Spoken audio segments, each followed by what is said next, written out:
As we learn new details about Donald Trump's bungled scheme to cheat his way into a second term as president, we really should have seen this coming.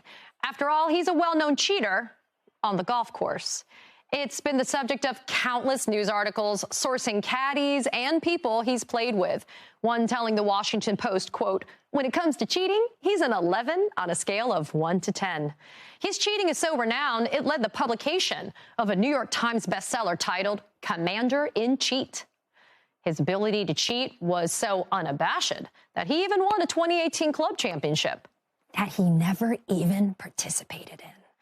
Clearly, Trump's desire to win doesn't match his game, but it's not for a lack of practice.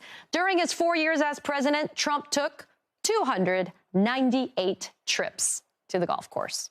And that doesn't account for the time spent at the room-sized golf simulator that he had installed at the White House. Trump's golf craze is now in the news again, not because the former president was fudging his scores, but because he's cheating the very essence of the game. Unsurprisingly, he's teaming up with the Saudi-backed LIV Golf Tour. 2 LIV events will be hosted at Trump golf courses, starting with one next weekend at his Bedminster, New Jersey course, and one later this year at his course in Florida. One of the most controversial golfers of all time, aligning with the most controversial pro golf league of all time. NBC's Mark Caputo spotlighting this week just how this relationship between LIV Golf and the former president promises an infusion of unknown millions of dollars for Trump's golf empire. Joining me now is NBC News national political reporter Mark Caputo. Mark, my friend, thanks for being with us. We all remember Trump's first foreign trip as president. It was to Saudi Arabia. Here's that 2017 picture of him with the Egyptian president and Saudi King Salman touching that weird light-up globe thingy. Is it any surprise, though, Mark? The orb for the orcs. Is it any surprise that Trump is now teaming up with the Saudi government and with LIV Golf, then? No, they both sort of need each other. One of the problems that Trump has had with his golf courses is, by everyone's admission or statement in the golf world, he has world-class courses, but it costs world-class money to keep them up. And one of the ways that you get more players and get more money is you have big tournaments. The PGA of America and the PGA Tour, respectively, canceled events in 2016 and then in 2021, respectively, because in 2016, he made bigoted remarks about illegal immigrants from Mexico and Muslims. And then in 2021, he incited the mob that wound up ransacking the Capitol. So losing those 2 golf tournaments that sort of bookended his presidential run and his presidency sort of hurt. And then on top of that, there is the fact that, Trump has always sort of been an outsider. And one of the people I'd interviewed for the story said that he never fit into the golf establishment and golf world. He sort of climbed his way in there, clawed his way in there, and then again got himself essentially excommunicated, kicked out. And then the Saudis want to get in on the game, and they've invested as much as $2 billion into this LIV Golf idea. And they know Trump, they've worked well with Trump, and they know Trump needs money, and they need Trump to help promote golf. So the 2 have met, and now we're seeing the results of that. There's a 9/11 aspect to this. The 9/11 families of the 9/11 victims and the survivors have come together, and they oppose the Saudis' involvement here because the United States has never fully declassified the information about the Saudi involvement, whether the kingdom or high-up officials in the 9/11 Commission attacks. And according to one of the family members, Donald Trump had met with him in 2020, promised to declassify some of this information, and didn't. And so now they're going to be protesting there at Bedminster at the end of the month. Trump not matching a promise or honoring promise. No shocker there. Mark, controversy courting controversy. In an interesting development this week, though, it was reported that the Department of Justice is probing the PGA Tour for antitrust violations after they suspended players for taking part in LIV Golf events. What are you making of this kind of battle royale that seems to be taking place between the PGA and LIV Golf at this time?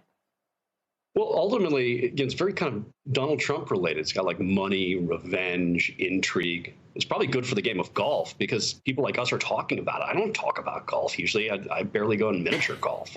So, that's kind of the overarching aspect of it. Greg Norman, who is also sort of an outsider in the golf world, but a multiple championship winner. And I must admit, I don't know exactly the championships. He's the CEO and public face of Live Golf. He lives in West Palm Beach now, or it's headquartered in West Palm Beach now. He told the Palm Beach Post, like, look, the PGA Tour, they're idiots. They should never have done this because now this is what they've brought. We could have told them it was going to happen, and it's happened. So it's just a big mess. But again, this is a case where lots of controversy might actually be good for the sport overall. There's a lot of interest in the game that's increased as a result of COVID and the pandemic and people wanting to get outside and still recreate. So, there's going to be a lot of money to be made here. And certainly when it comes to Live Golf and Donald Trump, at least in the short term, he stands to make a good chunk of it because they are really spreading the money and the millions around. Mark, let's pivot. I know that you are not in Miami right now. I know that you're actually spending some time in and around the DeSantis orbit. We're starting to see reporting and announcement on a 2024 Trump presidential run could be coming soon. I know you had the chance to speak with Ron DeSantis' team about these reports. What are you hearing about a possible Ron DeSantis-Donald Trump face-off for the 2024 White House? Well, I think there are a lot of Republicans who want it. There are a lot of Republican donors who want it. There's a lot of folks in the news media who want it.